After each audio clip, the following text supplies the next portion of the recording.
Reka turebe ikintu Yohana yashakaga kuvuga. Yohana Umubatiza yavuze muri Matayo 3:7 no muri Luka 3:7. Yohana yabwiye abafarisayo n'abasadukayo ati, mwa bana b'incira mwe, ninde waburiye ngo muhunge umujinya ugiye kuzaza? Aha ntiyavugaga amagambo y'urukundo, ahubwo yari amagambo yo guhindura imitima. Yohana yabonaga ko bari barishushanyije nk'abera, ariko mu mitima batigeze bihindura. Inkuru z'abafarisayo mwakunze kuzumva Yesu abavugaho ko bari abantu bishyira imbere cyane, bafite ukuntu bibonekera. Ijambo ry'umuriro n'umujinya w'Imana. Mu madini menshi umuriro w'iteka werekanwa nk'ahantu Imana yateguye ho guhanira abatayumvira, ariko mu buryo bwa gikongwe umuriro ntusobanura gusa kwicwa, ahubwo ni igicaniro cy'ukuri ahaboneshwa ubuhakanyi n'ibinyoma bigashiraho. Umuriro ushobora kuba ikigereranyo cy'ihinduka, ugutwika ibinyoma ugasiga ukuri gusa. Impaka ikomeye. Ese koko Imana y'urukundo yategura umuriro wo kubabaza abantu iteka ryose? Cyangwa umuriro ni ishusho y'ukuntu umuntu ubwe yicisha umutima we iyo yanze ukuri n'urukundo akibera mu mwijima? Byashoboka, turaza kubibona. Cyangwa se wowe ubyumva ute? Wowe usanzwe ubizi ute? Imana yategura umuriro wo gutwika abantu, kubababaza iteka ryose? Tekereza Imana nyine, urukundo igukunda. Tekereza umubano wawe n'Imana. Tekereza ukuntu Imana yaremye umuntu mu ishusho yayo nk'uko babitubwira ngo imukunze. Yateganya kubabaza umuntu iteka ryose gute? Ubwisobanuro bwa gikongwe. Abakongwe bavuga bati Imana ntiyashyira umwana wayo mu muriro, ahubwo umwana wayo niwe wihambira ku mwijima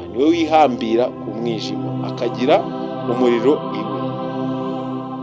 Sibyo? Umujinya w'Imana si amarangamutima, ni itegeko ry'ukuri. Ibinyoma byose bigomba gushya. Sibyo? Uribuka ikintu twavuga cyitwa Harimagedoni, intambara y'ikibi n'icyiza ibera mu muntu. Ingabo z'Imana n'iza Satani zihanganira mu muntu.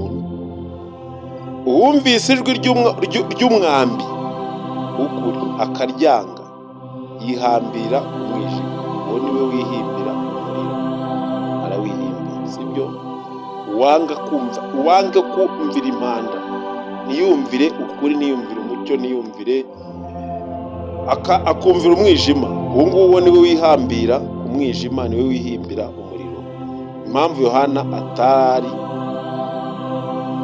arira gusa, impamvu Yohana atarizwaga se cyangwa n'ubusa. Yohana ntiyari umunyabuntu woroshye, yari intumwa y'amajwi akomeye. Yabwiraga abantu ibibakomereye kugira ngo bakanguke cyangwa bakangure intekerezo zabo. Yashoboraga kurira, ariko akamenya ko amarira adahindura abantu barinze batabona ukuri. Niyo mpamvu yaserukanye ijwi rikomeye ngo nimuhinduke, umuriro uri hafi. Yohana muribuka ko yabwirizaga ubutumwa bw'umuriro. Yohana mu gihe cye, Yohana Umubatiza yari umuhanuzi w'umuriro. Yari afite ubutumwa bwo gutegurira abantu inzira. Yavugaga amagambo akomeye akabakomeretsa mu mutima kugira ngo bakanguke. Yavugaga ati mwihane kuko ubwami bw'Imana buri hafi. Ariko iyo abantu babaga bahinduye imitima, byaramushimishaga nk'uko tubyitega, kuko yabonaga ko babikora ntibabikuye ku mutima, ahubwo ari ugukizwa ku isura, atari mu by'ukuri. Babikoraga batabikuye ku mutima. Amashyaka n'amadini menshi uko byari icyo gihe niko bimeze n'ubu.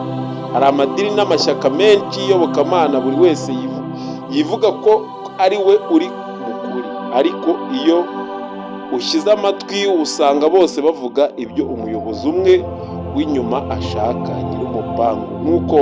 Nk'uko tubibona, abo bayobozi bakoresha amagambo atandukanye, ariko intego ari imwe: kudatuma abantu bafata umurongo umwe ngo basobanukirwe, bamenye icyo Imana idushakaho, bamenye isano iri hagati y'Imana n'umuntu. Impamvu Yohana yitaga abantu bana b'incira. Yohana yabonaga abayobozi b'idini n'abanyamadini abafarisayo n'abasadukayo baza kumwiyereka nk'abera, ariko bari bafite imitima y'uburiganya. Bari abariganya, bari abagome, bari bafite imitima mibi, babaga bafite inyota yo kwigaragaza nk'abakijijwe nyamara batigeze bihindura koko. Nicyo cyatumye ababwira nabi, kuko kubona umuntu yihinduye ku maso ariko atarahindutse ku mutima byaramurakazaga. Ikibazo gikomeye mu nyigisho ze. Yohana yari azi uburyo bwo kwakira, kubatizwa mu mazi, gusaba imbabazi, guhinduka, ariko yari anazi ko hari benshi bazabikora nk'ikimenyetso cyo hanze gusa. Niyo mpamvu yakoraga akazi kose ariko akabona abantu batagiye ku mutima, bigatuma asa n'ubabazwa nuko bakijijwe ku isura atari ku mutima. Ubwisobanuro bwa Gikongwe. Abakongwe bavuga bati uwihannye ku rurimi aba yasize ibicumuro ku mutima.